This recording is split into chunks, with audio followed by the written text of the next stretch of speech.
we're going to have a heart-to-heart. We're going to talk a little bit about joy. So I shared with you my word for the year is joy. And even though in my videos I talk a lot about having peace and comfort, and I talk about living in tranquility, there's a lot that needs to be discussed about joy.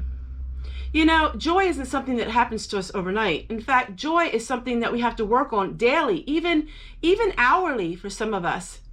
In the times that we're living in today, joy can be something that's very hard to establish in our life. Joy doesn't mean that we just put a blanket on everything that's happening in our lives and we bury our head in the sand. But joy means that no matter what comes our way, we have that inner joy in our life that can't be taken away.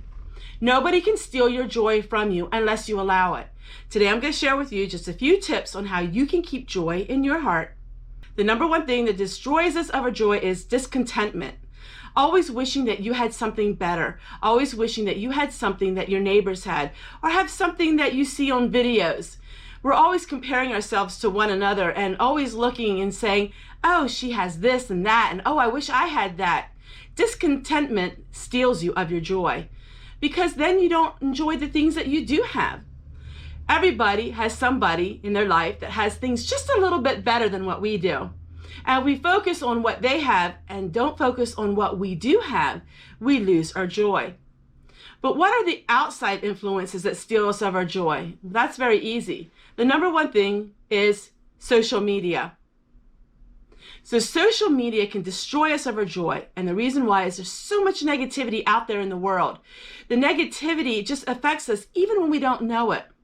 We scroll through Facebook, and we scroll through all of these naysaying words and words of doom and despair.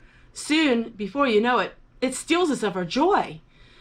You know, birds of a feather flock together, and it seems like misery loves company. And so when you hear these posts that are very negative, you get a lot of feedback as well.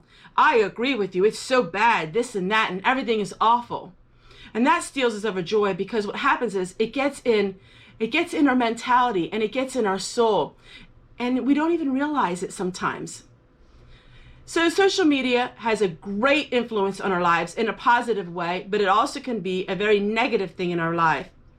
What are you watching on YouTube? So many times YouTubers will have clickbait, and what that means is they'll have titles that will get your attention. And 9 times out of 10, those titles are negativity and drama. If I would put a title today on my life, the worst day I ever had, I would get a lot of hits on that video. But if I would say the best day I ever had, I probably would only get a third of those same hits. Why is that? Why is positivity something that's always in the back burner, but negativity always feeds us? It's how we are as human beings in nature. But when we watch all of these negative videos and ads and everything online, it really seeps into our soul, and we become non-joyous. We become extremely depressed. Depression, lots of times, is for an outside influence that comes into our life. Another thing steals us of our joy. Music. You know, depending on the kind of music that you listen to, that can really sap us of our energy and our joy. Are you listening to uplifting and joyous music? Are you listening to depressing music? It really can affect your soul. You know, listening to uplifting music can really benefit you, and listen to nature sounds. That can really give you a lot of joy in your heart and peace. Lots of times I'll just play nature sounds, sounds of birds and of water running and sounds of storms. That's very soothing. All of these things can help you in your endeavor to have more joy in your life. Another thing is, are we too busy to have joy? So many times we are living in the rat race of life. We are just going back and forth and to and fro, and we can't seem to ever have some peaceful quiet. When's the last time you didn't have anything on and your house was quiet? You know, these things can really steal us of our joy. Just spending a little time in quiet. I know for a lot of people, the more noise they have in their life, the less they have to feel what's deep inside here. But you know what? We're supposed to feel these feelings. We're supposed to work through these feelings. And in return, we will find joy. It's a lot of work. It's a lot of struggle. It's a lot of opening up your life and seeing what really makes you tick. But after you work through all of these things, like I shared with you in many videos of mine, after you work through all of these things, you have such a lightness in your life, and it's actual physical lightness that you feel when you have worked through all of the things that were struggles in your life. It's actually such a freeing spirit. And we can say we have joy, and people can look at us and say, how can you be happy when this and this and this happened to you? Because we realize in life that these things can happen. We cannot dictate and we cannot control everything that happens in our life. But you know what? We can't have it steal our joy. We can hold on to our joy. Nobody can take it away from you unless you allow it. So having joy in your life is a work in progress. You don't all of a sudden say, yippee, I'm joyous today. It takes for some of us years. But once we work through all of the struggles in our life and work through the turmoil and the things that we are dealing with in our life, then we can actually really work on them, that we can put them to rest. The joy is absolutely amazing.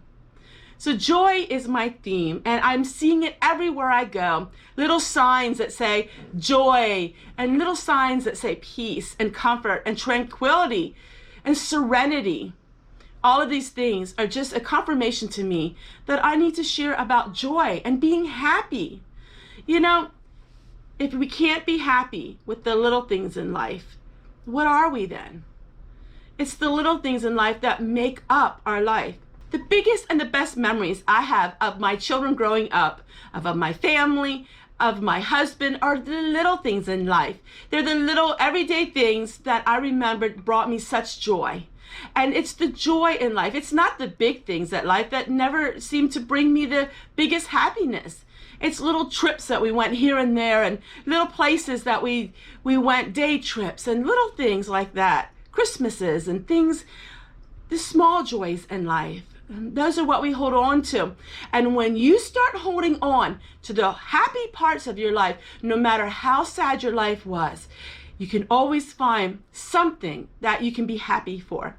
When we hold on to the happy parts of our life, all of a sudden, our life will take a turn, and we will wake up every morning enthusiastic about the day. I know a lot of people wake up in the morning with a lot of chronic pain, chronic sickness, and illness. But if we can just try for a little bit, focus our life on the happy times, that will actually help you with your pain and your chronic illness, because you know, where your mind is, your body is as well. And if we can help that, you know, laughter is like medicine. When is the last time you laughed? So many times we can be called childlike. In our spirit, we are childlike. But you know what? There's nothing wrong with being a child. Blessed are those that are like children, for such is the kingdom of heaven. Well, if it says it in the Bible that being like a child is like being in the kingdom of heaven, wow, shouldn't we be like children too? Not children in our maturity, but in the childlikeness of our happiness. My dad was like a Pollyanna. He always had a childlikeness to him. Always did. Ever since I was a little girl, up until the day he died. He was always happy and cheerful, and even rather silly at times. You know, and I look upon that, and that was a gift that he was given. Because even though things happened in his life, when his wife became very ill, and for 10 years she was living with dementia, he still remained that happy-go-lucky man. And that was a gift. I want that gift. I want to have that joy no matter what happens in my life. For me, I have to work on it. And slowly I'm starting to see, you know, life isn't all about rose-colored glasses, but you know what? Every day or every minute that we can wear them glasses, you know what? It makes things a lot better. And I'm going to continue to wear those glasses and look at things in a different point of view. In life, people treat us wrongly. In life, people bring sadness to our life. But we can always find something, just a little something, about what they've done to us that can bring us joy because we learned through it. And so if somebody does something to you today and it hurts your feelings, count it all joy because you can learn from it. Maybe it's just learning that you don't want to be like them. And that can give you joy in knowing that you're not like them. So my friends, we're going to continue the path of joy. We're going to dig deep into joy. And what does it really mean? And in a day like this, how in the world can that be our word for the year? But I'm going to tell you, my friends, by the end of this year, you're going to realize what joy can do in your life. If you follow my simple ideas, I can guarantee you 100% you will have just a little more joy in your life than what you did before you started.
Friends, it's been another great day here on the homestead. I hope you're staying warm, and I hope you have a real good night. Take care, everyone, and we'll see you guys tomorrow. Bye!